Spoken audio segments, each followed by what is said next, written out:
Hello, this talk is intended to give you a brief summary on some of the current uses of breast MRI. Breast MRI is currently used for screening of patients who are at high risk of developing breast cancer, for staging patients who are newly diagnosed as breast cancer, and this also involves screening of the other breast, for trying to identify breast cancers in patients who present with axillary nodal adenocarcinoma and who are negative on conventional imaging, in monitoring the response to neoadjuvant chemotherapy. It is used to work up patients who have bloody nipple discharge. And then there is a minority of cases where it's used for diagnostic uses in evaluating palpable masses or mammographic uncertainties, and that really is a very small number of patients currently. Non-enhanced breast MRI, not using gadolinium, is also used to assess implant rupture. I'm going to focus the rest of this talk on discussing further its uses in high-risk screening and in staging of newly diagnosed breast cancer. So let's start with screening.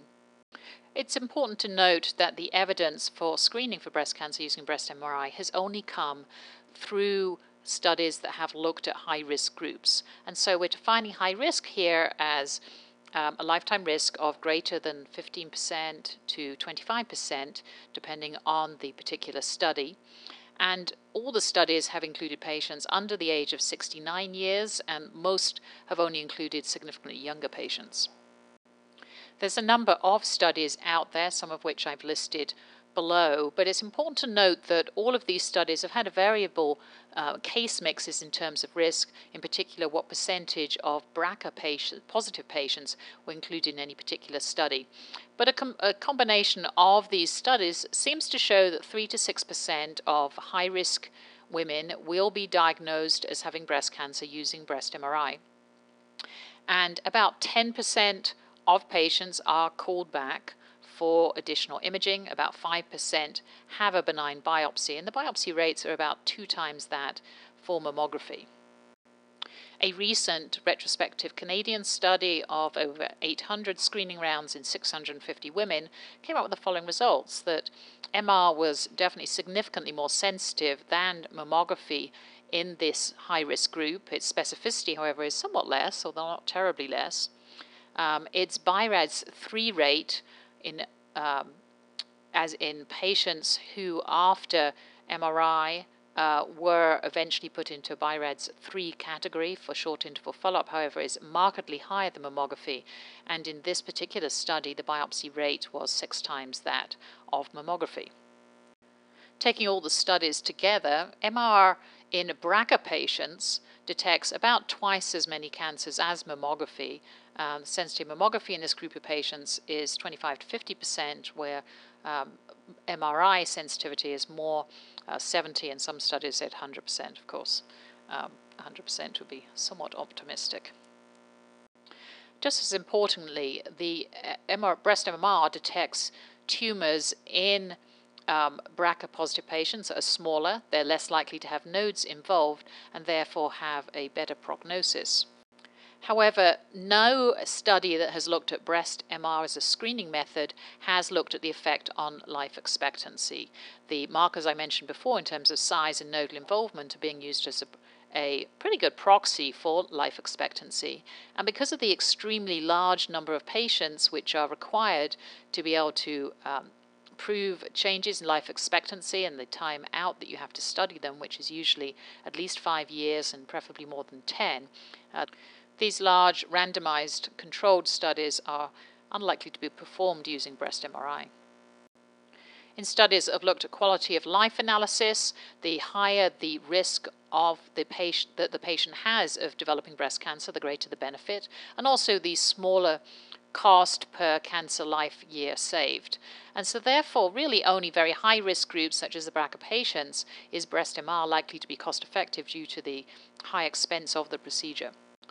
So now let's look at which groups might potentially benefit from breast MR screening. It's very important that these patients undergo some form of formal risk assessment, and how that risk assessment is done is key. Risk assessment is going to include looking at genetic factors, so genetic carriers such as BRCA, what their family history is, how old they are, whether they've had previous atypical biopsies such as ADH, the age of the first birth of a child, first period, whether they breastfed or not, and then to some degree breast density. There's a number of different models that can be used to assess risk. The most commonly one tends to be the Gale model, just because it's really easy to do, but a much better one is the BRCA Pro model. Unfortunately, this really requires a genetic specialist to apply. This is not something that one can easily do in the office or in the breast imaging clinic. This is just a little screenshot from part of the Gale risk calculator. This can be readily found online. You just have to Google Gale model. Unfortunately, it's not really a good model. It's very commonly used, but it puts a lot of emphasis, particularly on this section here, whether the woman's ever had a breast biopsy, even if that was benign. So it tends really to overestimate risk in a lot of women. The ACS and ACR have published recommendations on who should get screening breast MR. They were published first in 2003, updated in 2007, and then more recently in 2014. This is a summary of their recommendations. They feel that BRCA and untested primary relatives should definitely receive annual breast MRI based on evidence, and those who their lifetime risk is greater than 20% based on a BRCA Pro model or similar. Notice they're not saying a Gale model here. Based on expert opinion, but not a lot of evidence out there, those patients who have had radiation to the chest between the ages of 10 and 30, such as for lymphoma, and then several other genetic syndromes that are known to put the patients at higher risk of developing breast cancer, as listed here. There's a group of patients who they equivocate on. These are those who have a higher than average but lower than the 20% threshold, so about 15 to 20% threshold as calculated by BRCA Pro model again.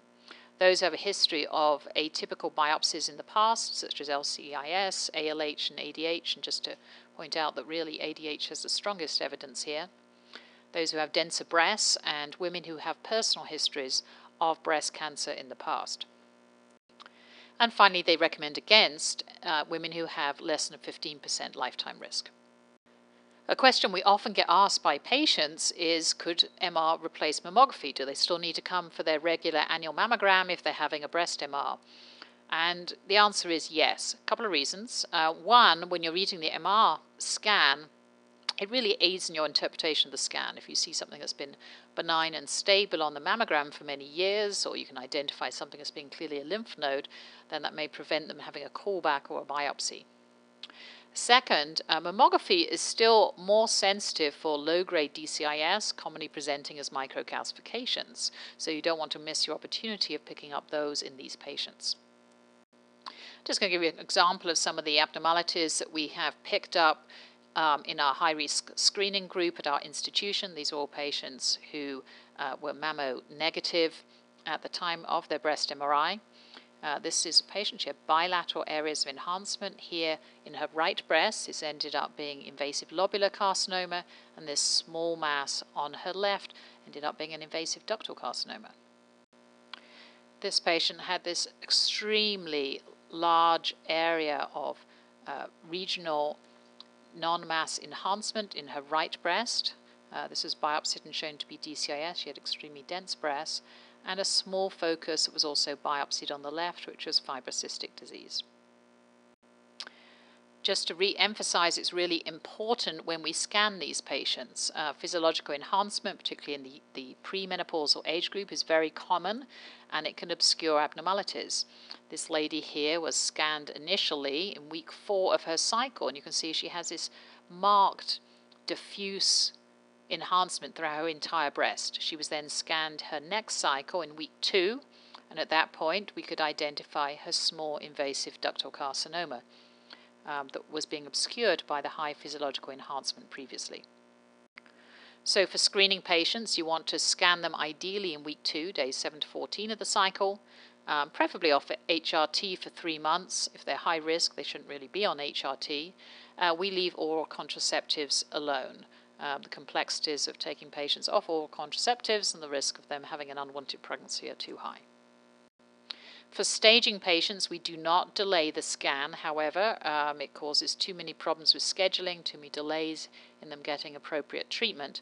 And every now and then, one of these patients, we may need to do an ultra-short interval follow-up scan, usually in the next cycle in days 7 to 14.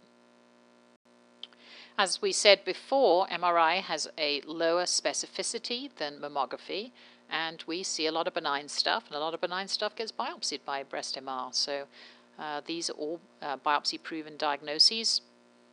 This was fibrocystic disease, biopsied by MRI, as was this was also biopsied by MRI, was shown to be a little hemangioma, and then these were seen by ultrasound and were two biopsy-proven fibroadenomas.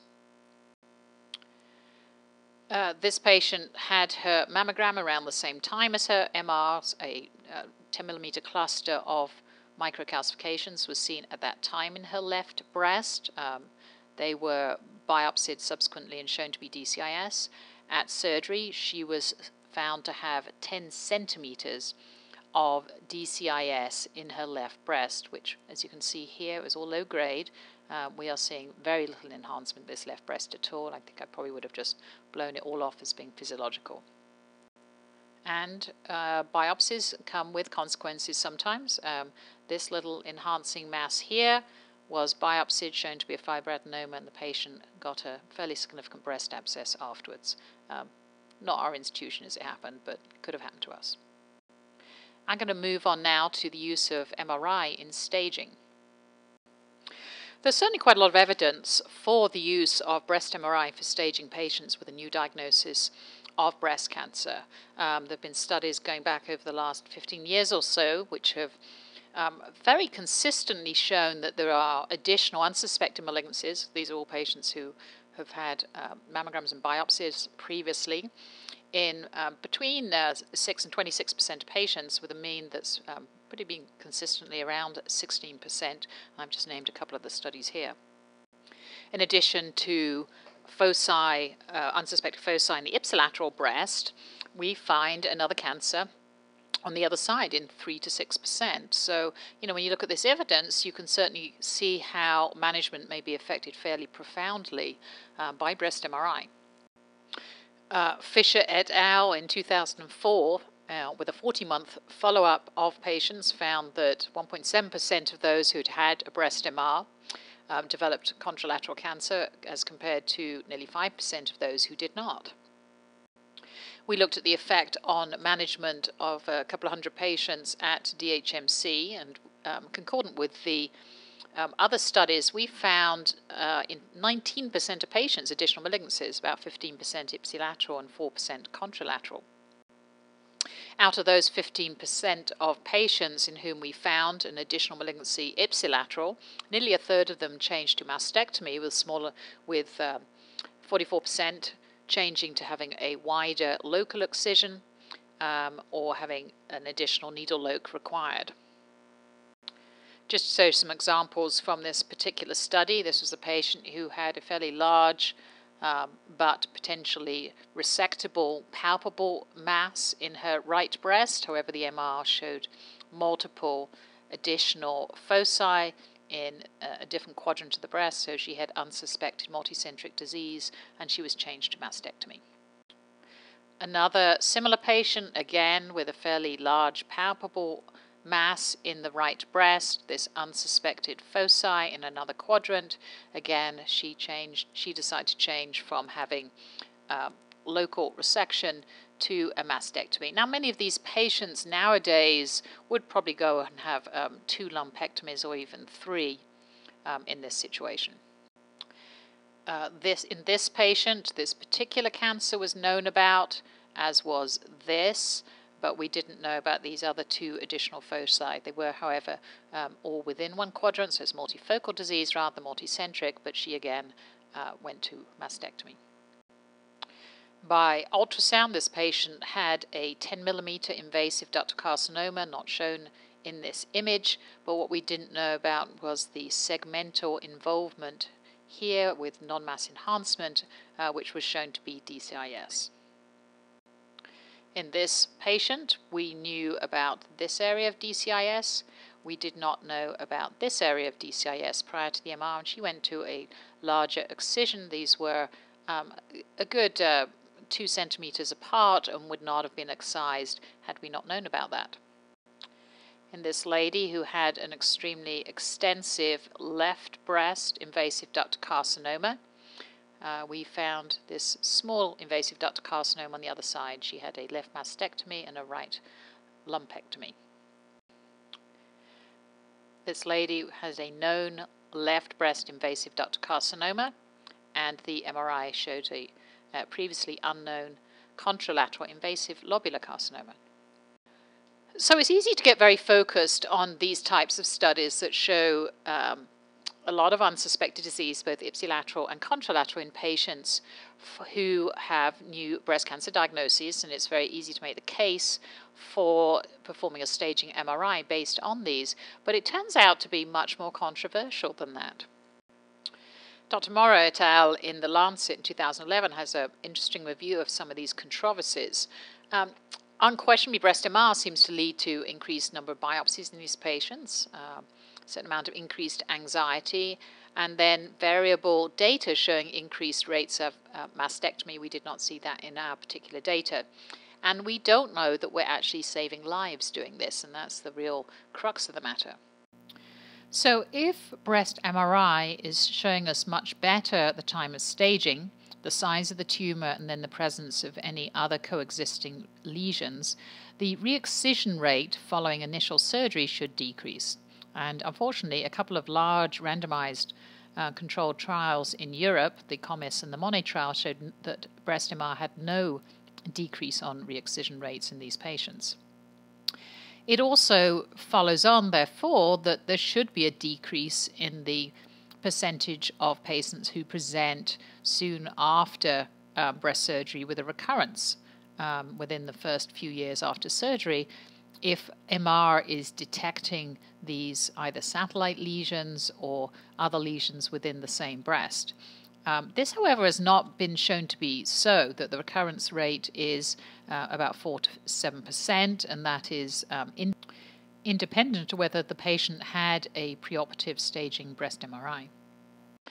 So why is there this discordance between this 4 to 7% rate of recurrence and yet a 16% that we were seeing when we stage patients? Well, there's a number of probably reasons. A large percentage of those additional cancers which we are identifying ipsilaterally are DCIS. Now, some of this DCIS may not have developed into invasive disease and affected patients' potential survival. These patients are mostly getting ipsilateral radiation therapy to that breast, and that may be treating both DCIS and small breast cancers. Some of them are receiving neoadjuvant chemotherapy, and many of them are receiving adjuvant therapy by SERMs or aromatase inhibitors, or if HER2 new positive, targeted monoclonals to this.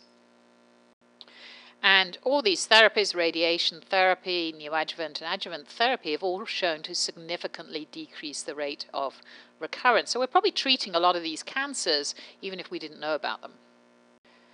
A similar controversy arises about contralateral malignancies. Now, we were seeing an incidence on MRI of about 3 to 5%, and this is significantly higher than that we see clinically, which is about 1% a year.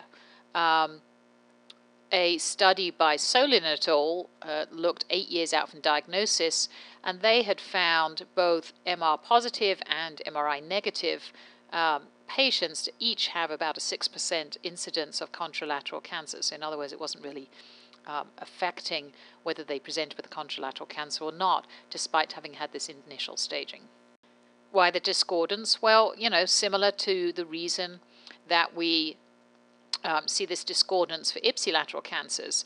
Many of these may be DCIS, and depending on the study, there have been 30 to 50% of these incidentally found cancers are DCIS, not invasive. And again, these patients are maybe getting neoadjuvant therapy or adjuvant therapy, which is reducing the incidence. Adjuvant therapy has been shown to decrease the incidence of contralateral cancer by about 60%. So briefly, how are we going to manage lesions that we detect on breast MR, whether it's for a patient with staging or a screening patient? The first and the mainstay tends to be ultrasound, occasionally mammography if they have not had high-quality mammography before, usually looking for microcalcifications. We may be using ultrasound to confirm the benign nature of something that we suspect is a BI-RADS 2 or 3 lesion, such as a fibroadenoma. But generally speaking, we're using it to try and see if we can see it and therefore be able to biopsy it by ultrasound. Ultrasound-guided biopsies are much easier to do than MR-guided biopsies. It is, however, key that you correlate very carefully your ultrasound-detected lesion with the original MRI. A lesion that could be in one quadrant on the patient's prone breast MRI can be in a totally different quadrant on a supine ultrasound. Their arms are in different position as well as their breast. And if you have any uncertainty at all, you should leave a marker clip and perform a quick non-contrast post-procedural MRI to just confirm they are indeed the same lesion. For lesions which are small, for clump ductal enhancement or other types of small areas of non-mass enhancement, or patients who are ultrasound negative by BI-RADS 4, they will go to an MR-guided biopsy. So in summary, breast MR does have a high sensitivity for breast cancer in both the screening and the preoperative staging populations. It is significantly expensive, about 10 times that of mammography, and it does have limited or at least somewhat lower specificity. There really is only significant scientific evidence out there for patients who are BRCA or have a similar risk threshold as BRCA patients.